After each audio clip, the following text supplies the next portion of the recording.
ورحمۃ اللہ وبرکاتہ۔ آج ہم آداب زندگی اس کتاب سے 21واں باب زکوٰۃ اور صدقے کے آداب کا آغاز کرتے ہیں۔ بسم اللہ الرحمن الرحیم۔ نمبر 1، خدا کی راہ میں جو بھی دے محض خدا کی خوشنودی کے لیے دیجیے، کسی اور غرض کی اور لاگ سے اپنے پاکیزہ عمل کو ہرگز ضائع نہ کیجیے۔ یہ آرزو ہرگز نہ رکھیے کہ جن کو آپ نے دیا ہے وہ آپ کا احسان مانے، آپ کا شکریہ ادا کرے اور آپ کی بڑائی کا اعتراف کرے۔ مومن اپنے عمل کا بدلہ صرف اپنے خدا سے چاہتا ہے۔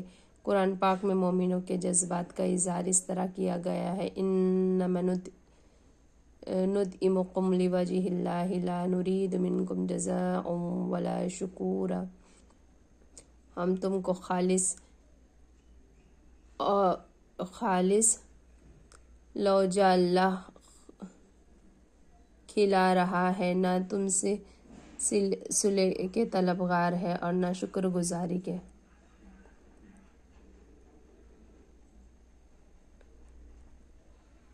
نمبر 2، نمود و نمائش اور دکھاوے سے پرہیز کیجیے۔ ریاکاری اچھے سے اچھے عمل کو خاک میں ملا دیتی ہے۔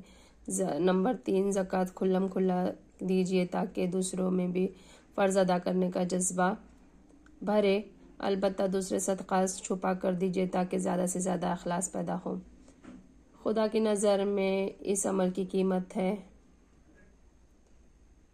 جو اخلاص کے ساتھ کیا گیا ہو۔ قیامت کی ہیبت خیز میدان میں جب کہ کہیں سایہ نہ ہوگا، خدا اپنے اس بندے کو عرش کے سائے میں رکھے گا جس نے انتہائی پوشیدہ طریقوں سے خدا کی راہ میں خرچ کیا ہوگا، یہاں تک کہ بائیں ہاتھ کو بھی یہ خبر نہ ہو کہ دائیں ہاتھ نے کیا خرچ کیا۔ نمبر 4، خدا کی راہ میں خرچ کرنے کے بعد نہ احسان جتائے اور نہ ان لوگوں کو دکھائے جن کو آپ دے رہے ہیں۔ دینے کے بعد محتاج اور ناداروں کے ساتھ حقارت کا سلوک کرنا، ان کی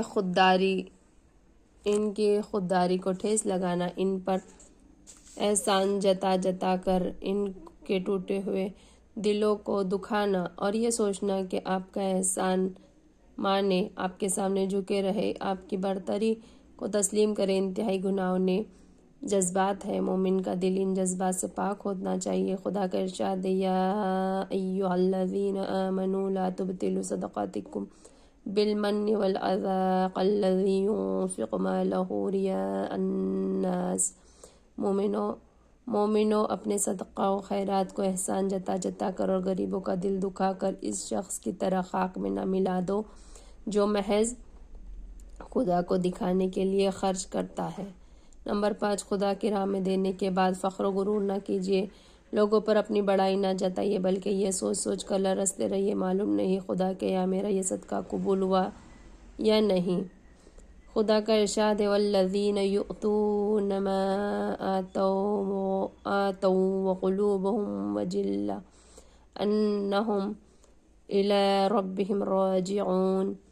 اور وہ لوگ دیتے ہیں خدا کی راہ میں جو بھی دیتے ہیں، ان کے قلوب اس خیال سے لرزتے ہیں کہ ہمیں خدا کی طرف پلٹنا ہے۔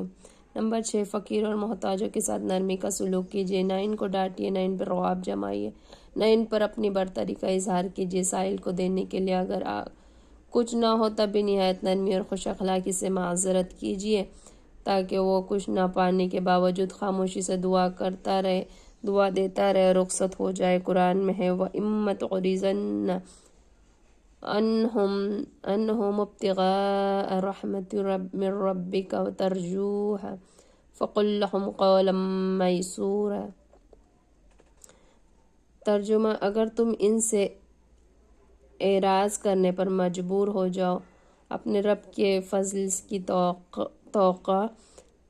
توقع رکھتے ہوئے ان سے نرمی کی بات کہہ دیا کرو۔ اور خدا کا ارشاد یہ بھی ہے کہ وَأَمَّا السَّائِلَ فَلَا تَنْهَرْ۔ اور مانگنے والوں کو جھڑکی نہ دو۔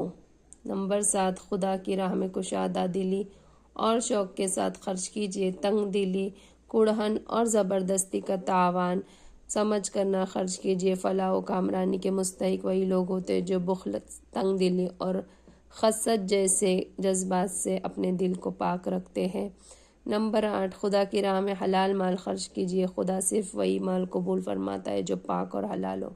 جو مومن خدا کی راہ میں دینے کی تڑپ رکھتا ہے وہ بھلا یہ کیسے گوارا کر سکتا ہے کہ اس کی کمائی میں حرام مال شامل ہو۔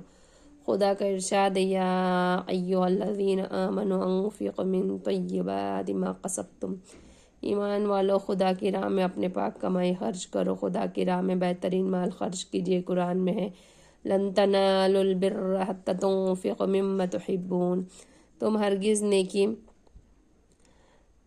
حاصل نہ کر سکو گے جب تک کہ وہ مال خدا کی راہ میں نہ دو جو تمہیں عزیز ہے۔ خدا کی راہ میں دیا ہوا مال آخرت کی دائمی زندگی کے لیے جمع ہو رہا ہے۔ بھلا مومن یہ کیسے سوچ سکتا ہے کہ وہ اپنی زندگی ہمیشہ کی زندگی کے لیے خراب اور ناکارہ مال جمع کرائے۔ نمبر 10، زکوٰۃ واجب ہونے پر دیر نہ لگائیے، فوراً ادا کرنے کی کوشش کیجیے اور اچھی طرح حساب لگا کر دیجیے، خدا نخواستہ آپ کے ذمے کچھ رہ نہ جائے۔